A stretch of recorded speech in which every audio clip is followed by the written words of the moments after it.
Gastronomy TV. Today we are going to talk about sourdough bread. There's a tale of the Alaskan pioneers sleeping with their sourdough starter to keep it from freezing so that they could make bread. And when I think about how those people were living and what they had to work with, and I compare that to what you'll usually find if you search YouTube for sourdough recipes, the disconnect is pretty extreme. These guys didn't have digital scales and precise thermometers and that sort of thing. And so I think about how they would have made sourdough, what their technique might have been. And myself, when I'm working around the farm, I don't always have time to break out all of the measuring devices and scales and things like that to do a precise, replicable sourdough boule every time. But I have settled into an approach that is a little more organic, a little more by feel, by the way things look. And this is something that you can develop for yourself if you make repetitive batches of sourdough. So this really is my approach to sort of a cowboy sourdough bread, and I will show you step by step what I do. And there's a recipe on the blog for sourdough bread that I'll link to in the description, which is not exactly what I'm going to do here, but it's a good place to start if you feel like being a little more freestyle with your approach. Then what we're about to do will give you a good place to start from. I divided the starter and sent some to my son. How you doing, Cam? And so it's a little lower than usual when I'm storing it in here, but we'll feed it and get it up to speed.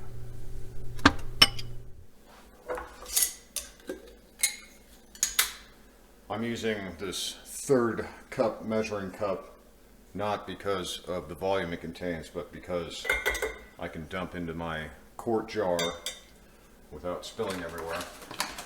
So the idea here is that I'm going to essentially double the volume of the starter and yet leave enough room for it to expand. So that's just under a cup or so of water. But once again, this is a eyeball and feel situation.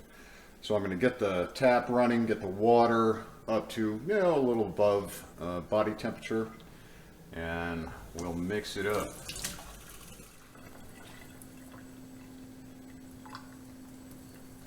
Something about like that.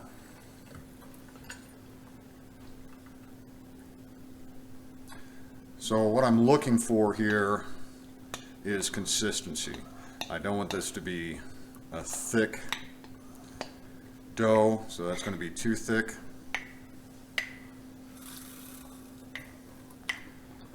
I want it to have enough body to hold the bubbles created by the fermentation process, but also pourable.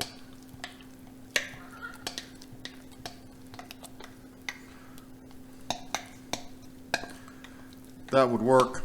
Still a little thick. The yeast will break down the starches in the flour and make it thinner as it ferments. We're going to just a little splash.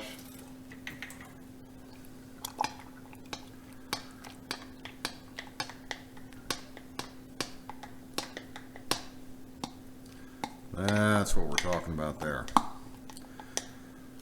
So the initial starter is the culture that's going to feed on the wheat that we've added. Now I always use organic wheat because these days some farmers have started desiccating their wheat crop with Roundup at the end of the season. So if you're not using organic, then you might have something that's completely soaked in glyphosate, which is an antibiotic, and our yeast culture is a biotic. The lid is loosely fit on, and I've set it on a plate in case it gets extra excited and bubbles over. And as you can see, it's about 2/3 full, that jar. So I started with 1/3 of a jar of starter, and I added about that much more volume in the feed. So we'll let this go ahead and incubate here, and the yeast will wake up from their dormancy in the refrigerator. And right now it's about 9:30, so somewhere around noon or 1 this will peak, and we'll go on to actually making our sourdough boule. It's been 3 hours since we fed our starter.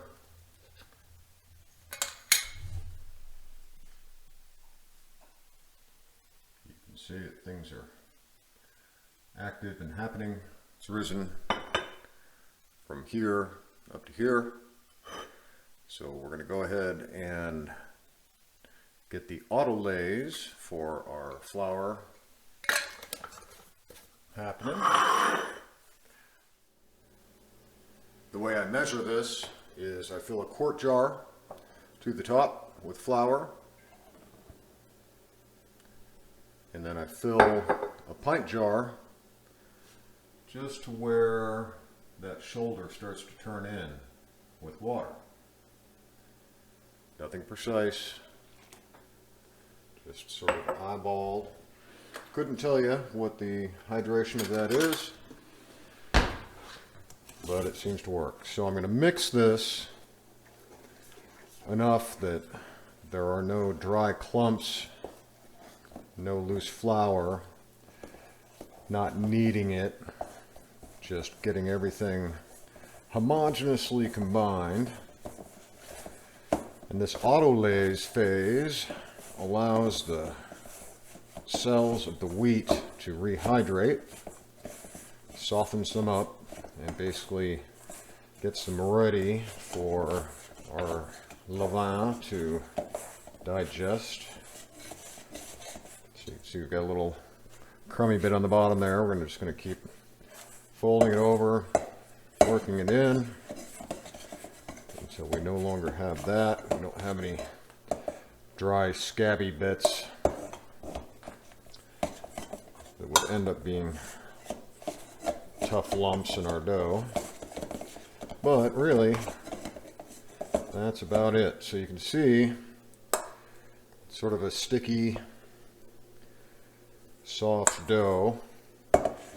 That's all we need to do at this point. So we'll cover this and let it sit for about 20 minutes.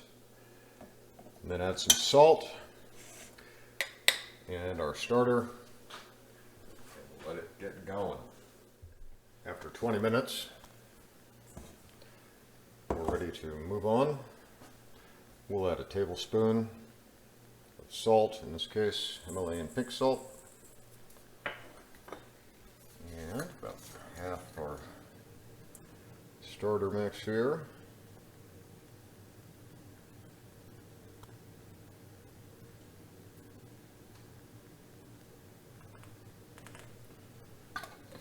Then this will just go right back in the refrigerator.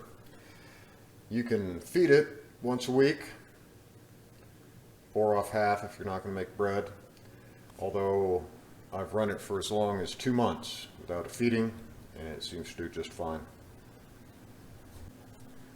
Now, using a wet hand, I'm essentially going to fold that all together and then just start pinching it. You'll be able to feel when all of this is homogeneous.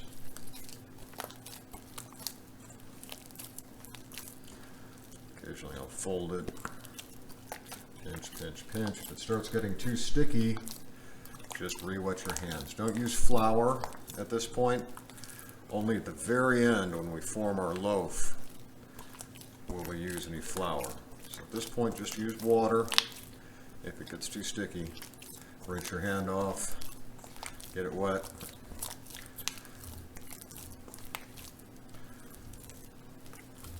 That is about all we need to do. There will be several stretch and fold steps. You can see it's starting to get a little sticky there, but I think we're good enough. We'll just let it sit Cover it again. Then about every 20 minutes to an hour, I will come by and give it a stretch and fold. 20 minutes later, you can see that our dough is starting to relax.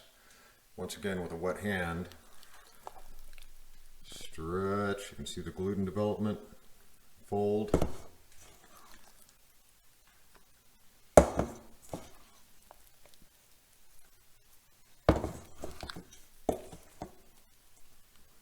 Just about like that. And that's all we're going to do. We'll do that about 3 times, and then we'll form it up and let it rise. Time for the second fold.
For 20 minutes after that third fold.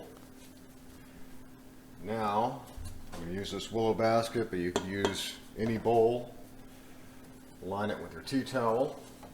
I like to offset this so I have a small corner here, that way I can take the difference and cover it after we're done. Now is the point where you can be liberal with your flour. Could put a good sprinkling in here to prevent any sticking of the dough. And then around the outside of the dough in the bowl, lightly floured work surface, nicely floured hands. Then we're just going to separate it from the bowl like so. Light flouring on top. Now we don't want to overwork it. We're basically just trying to get it to pull together into a nice taut bowl or ball. And so most of what I'm doing is I'm just pushing against the back of it and letting the friction on the counter pull the dough into a nice uniform ball.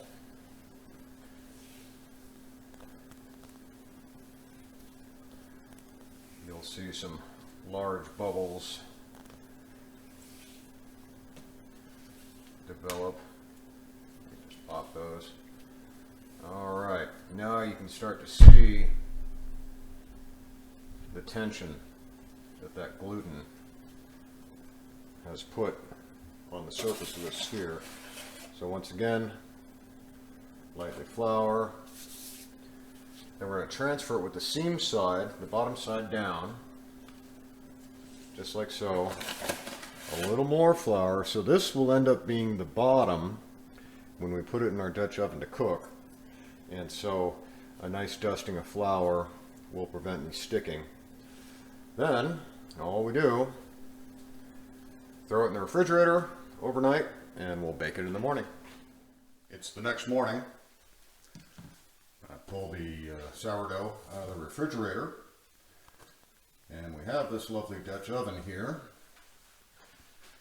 We'll preheat our oven as high as it'll go, 525 degrees, and we'll preheat the Dutch oven with the lid on. Even after the oven reaches 525, we'll give it another 20 minutes or so just to make sure all the thermal mass of our oven is nice and hot.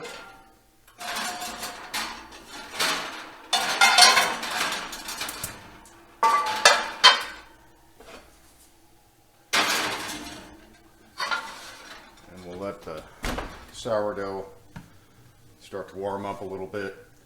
And while that's getting hot, I'll go out and do the morning chores.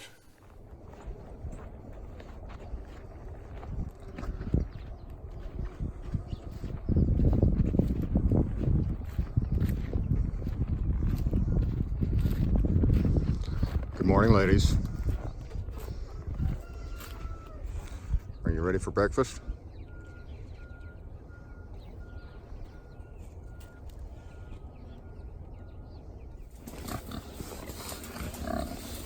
What are you guys doing? Are you hungry?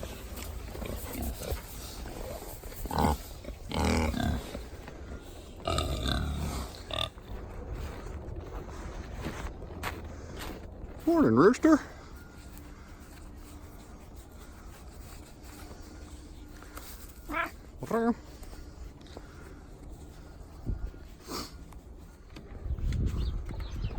Morning, ladies.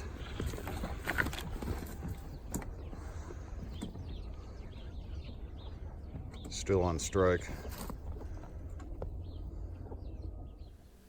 Oven's up to temperature. Dutch oven is up to temperature.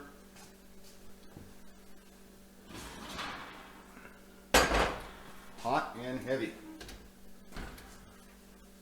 So what we're going to do, we have our sourdough. Looks about like so. And I'm going to use the tea towel to lift it out. What was the top goes down first. Lay it in like so. Lid on. Into the oven.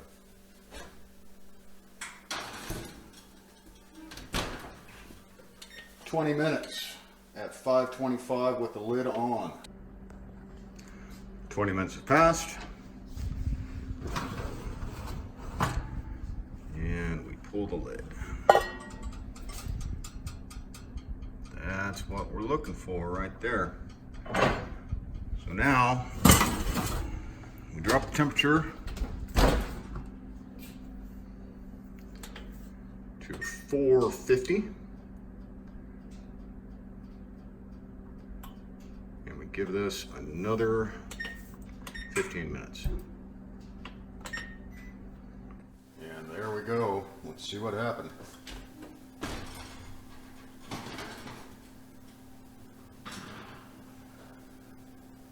Can't argue with that.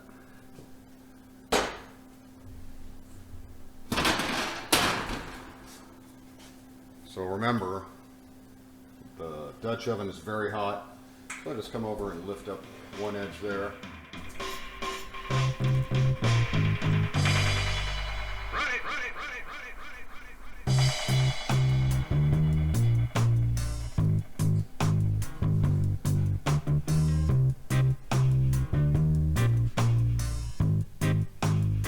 This blistering is indicative of the slow fermentation because it's been 24 hours in process overnight in the refrigerator.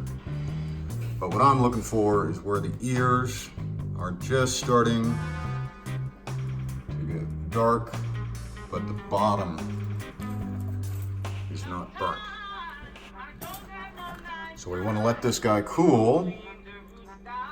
It's continuing to bake on the inside. If we cut into it now, it could go a little gummy and it won't last as long. So we'll give this an hour or so to cool and then see what it looks like on the inside.